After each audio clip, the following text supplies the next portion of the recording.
Hello friends, once again welcome back to you all on my YouTube channel. दोस्तों, Punjab university Chandigarh के अगर आपने admission लेनी है यूजी लो में या पीजी लो में और बीएलएलबी बीकॉम एलएलबी में, तो आप लोगों ने एंट्रेंस एग्जाम दे चुके हैं आप बीएलएलबी और बीकॉम एलएलबी के लिए।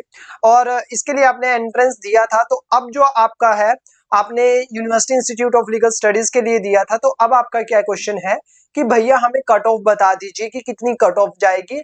तो आज की इस वीडियो में मैं आपको डिटेल में कट ऑफ कहां से आप डाउनलोड कर सकते हैं, कैसे चेक कर सकते हैं, वो सब चीजें बताने वाला हूं। कितना आपका रैंक आया है और आपको एडमिशन मिल जाएगा, कितने रैंक तक लास्ट कट ऑफ क्या जाएगी, वो सारी चीजें आज की इस वीडियो में डिस्कस करने वाला हूं। तो वीडियो को एंड तक जरूर देखिएगा। दोस्तों, मैंने आपको oneform.org का लिंक और नंबर डिस्क्रिप्शन बॉक्स में प्रोवाइड करवा दिए हैं। इनके पास एक टीम है जो स्टूडेंट्स को गाइड करती है अबाउट एडमिशन और मिनिमल फीस। सो आप इनको कांटेक्ट कर सकते हैं। WhatsApp number is given in description box, तो आप वहां से जाकर के चेक कर सकते हैं। अभी आपको मैं बताता हूं कि आपने चेक कैसे करना है। फर्स्ट ऑफ ऑल तो आप लोग जो है वो oneform.org सर्च करेंगे। मैं आपको अभी करके ही दिखा देता हूं। यहाँ से आप लास्ट ईयर की जो है वो मैं आपको अलग अलग तरीके बताऊंगा। oneform.org सर्च करना है आपने, फिर यहाँ पर नीचे पंजाब यूनिवर्सिटी है, वहां पर जाना है। ये आपको एक स्टेप बाय स्टेप है कि आपको मैं बता रहा हूँ कैसे आपको उस मेरिट लिस्ट तक पहुंचना है जो लास्ट ईयर की है। और उसके बाद आपको ये देखिए ये सेक्शन ओपन हो जाएगा। इस सेक्शन में आपको यहाँ पर यूजी लो 2025 पर क्लिक करना है। इसके बाद यहाँ पर जो है वो ये लिखा हुआ है cut off and merit list. तो cut off and merit list यहाँ पर दी हुई है और ये first cut off and allotted admission list है। अब मैं आपको इसको खोल करके दिखाता हूँ। और बीकॉम एलएलबी, और ये देखिए यहाँ से आपको जो है वो बीएलएलबी और बीकॉम एलएलबी 5 ईयर की जो है वो ये कट ऑफ जो है वो देखने को यहाँ पर मिल जाएगी।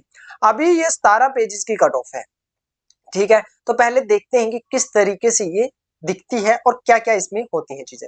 फर्स्ट ऑफ ऑल तो यहाँ पर कैंडिडेट्स को दिया हुआ होता है कि आपको क्या करना है और काउंसलिंग कैसे अटेंड करनी है, फीस स्ट्रक्चर जो है वो दिया हुआ होता है। और उसके बाद जो है आपको अलग अलग चीजें यहाँ पर नोटिफिकेशन इंपॉर्टेंट चीजें बताई होती है। हम सीधा जो है वो चलते हैं कट ऑफ की तरफ। अब जनरल कैटेगरी में जो है वो किन किन की एडमिशन होती है। जनरल कैटेगरी जो होती है वो ओपन कैटेगरी होती है, उसमें कोई जो है वो कास्ट देखी नहीं जाती। उसमें चाहे आप एससी एसटी ओबीसी कुछ भी हो, जनरल कैटेगरी से हो, उसे ओपन कैटेगरी माना जाता है, यानी कि सब कैटेगरी के स्टूडेंट्स उसमें कंसीडर किए जाते हैं। अब यहाँ पर आप रैंक देखिए, रैंक 1 2 3 4 5 6 7 8 9 10 और कहाँ तक ये एडमिशन हुआ है जनरल कैटेगरी में। तो ये जनरल कैटेगरी की सीट्स यहाँ पर जो है वो ये देखिए ये इनका है 114 तक। 114 तक इन्होंने जनरल के रैंक तक लिए हैं। 114 रैंक तक यानी कि 90 जो आपकी कैटेगरी 90 जो आपका सीट्स है वो इन्होंने जनरल के लिए दिए हैं। After that BLLB SC category, SC category में आपको कितनी सीट्स है और एससी कैटेगरी में आपकी 27 सीट्स हैं और एससी रैंक यानी कि एससी कैटेगरी के जो 38 रैंक तक थे उनको मिला है। और उसके बाद आपका जो है वो एसटी कैटेगरी का चला जाता है। एसटी कैटेगरी में आपको रैंक 10 सीटें हैं और 20 रैंक जो एसटी कैटेगरी के थे। अगर आपका एसटी कैटेगरी में 20 रैंक तक है तो आप समझिए कि आपका एडमिशन हो जाएगा। This is the last year cut off, I am telling you about the last year cut off. उसके बाद बीसी कैटेगरी में 22 रैंक तक हुआ है। Total 9 seats are available for BC category. And then defence category 9 seats are available. 18 rank तक आपकी admission हुई थी लास्ट ईयर, पूजा तंवर की लास्ट एडमिशन थी। उसके बाद यहाँ पर आप देखिए ओजीसी और तो इसमें 4 सीट्स आर अवेलेबल और 23 रैंक तक यहाँ पर एडमिशन हुआ है। और उसके बाद आपका कैटेगरी कौन सी है, general category, and this is the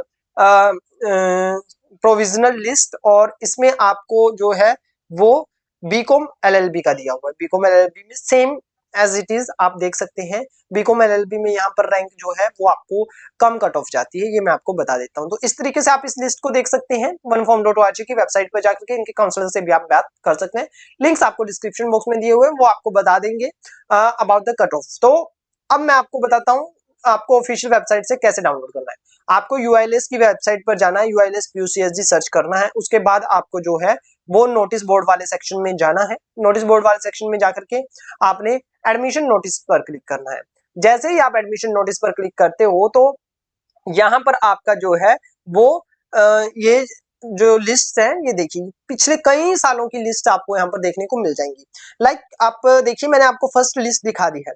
अब यहाँ पर आप देखिए आपको देखना है ये है 8th list of candidates admitted to BCom LLB और उसके बाद बीकॉम एलएलबी की 4th लिस्ट ये देखिए जो रेड में अभी आपको दिखाई दे रही है। इसी तरीके से आपको जो है वो देखना है यहाँ पर कि अलग अलग चीजें काउंसलिंग और यहाँ पर आपको फिर से देखिए अलग अलग कैटेगरी के हिसाब से स्पोर्ट्स कैटेगरी के हिसाब से यहाँ पर दिया हुआ है। तो ये सारी चीजें जो है वो आप यहाँ से डाउनलोड कर सकते हैं। जैसे 8th लिस्ट आप यहाँ से डाउनलोड कर लिया आपने, ठीक है। ये 8th लिस्ट है, किसका किसका सिलेक्शन हुआ है वो दिया हुआ है। 8th लिस्ट में सिर्फ एक कैंडिडेट का सिलेक्शन हुआ है, यानी कि total 8 merit list last year I थी। अभी यहाँ पर आप 2024 का अगर मैं आपको दिखाऊं 5th लिस्ट ऑफ कैंडिडेट, उसके बाद यहाँ पर 2nd लिस्ट ऑफ कैंडिडेट ये एलएलएम की है, बीए बीकॉम एलएलबी की है और उसके बाद ये देखिए 4th लिस्ट है बीकॉम एलएलबी की। और यहाँ पर आपको जो है वो अलग अलग लिस्ट यहाँ पर मिल जाएंगी। मैं आपको एक और लास्ट लिस्ट खोल करके दिखा देता हूँ कि 4th लिस्ट में क्या कट ऑफ थी। अब ये देखिए फर्स्ट लिस्ट में जो स्टूडेंट्स एडमिशन नहीं लेते हैं या फिर उनका दोनों में हो जाता है, बीकॉम में भी बीए में भी, तो इस तरीके से ये लिस्ट चलती हैं। और ये आपको देखिए यहाँ पर 4th लिस्ट में सिर्फ 2 सीटें खाली हो गई, 3। अब इसमें ऐसा होता है कि कुछ स्टूडेंट्स जो है वो ड्रॉप करते रहते हैं, जैसे कि किसी का एनएलयू में हो गया या फिर किसी का डीयू के किसी और कोर्स में हो गया, उसने एडमिशन लेना नहीं था, उसने बैकअप में एडमिशन लिया था, तो इस तरीके से सीटें खाली होती हैं दोनों कोर्सेज में। तो ये उस तरीके की मेरिट लिस्ट है। आप ये सारी मेरिट लिस्ट चेक कर सकते हैं और चैनल को सब्सक्राइब कर लीजिए हमारे। अब आप बताइए कि आपका कितना रैंक बन सकता है, कितने आपके मार्क्स बन रहे हैं और आपको ये वीडियो कैसा लगा है वो भी हमें जरूर बताइएगा। 16 मई को आपका रिजल्ट आ रहा है, so all the best for that. और उसके बाद एडमिशन प्रोसीजर आपको फॉलो करना है, उसकी वीडियो ऑलरेडी चैनल पर बन करके आ चुकी है कि कैसे कैसे एडमिशन होगा, steps to take admission in Punjab university Chandigarh. Thank you so much for watching, see you soon in another video.